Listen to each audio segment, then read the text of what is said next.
Let me continue from verse 7. As you learned it from Epaphras, our beloved fellow servant, he is a faithful minister of Christ on your behalf and has made known to us your love in the Spirit.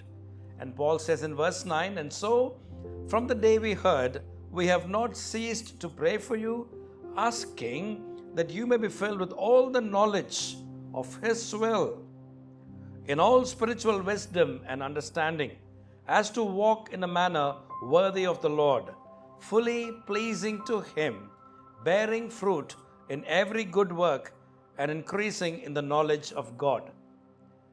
Let's get this perspective. There is a cosmic level in which the gospel is impacting. It's bearing fruit and increasing all over the world. And then Paul is telling the church at Colossae, that's what is happening in your place as well. It's bearing fruit. The church at Colossae is a testimony to the gospel bearing fruit, and then that he prays for them that they will increase. In other words, there is this God's grand salvation story, and then there are many subplots, each of which peg into God's grand salvation story. So Colossae is in that sense a subplot. The gospel is bearing fruit at Colossae and also increasing, and Paul is praying for the same.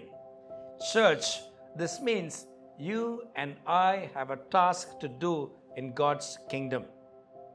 You know, Jesus in his high priestly prayer in John 17, he said, Father, just as you sent me into the world, so send I them.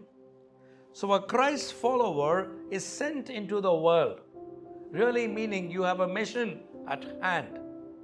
Incarnation, just like Jesus came into the world, Jesus has sent us into the world to be His salt and light. So in other words, in God's world, we have work to do. We are not just passively waiting that one day we will go to heaven and forever enjoy His presence. That's the culmination. But here we are called to serve Him. And sometimes we have missed the task that God has given us in this world.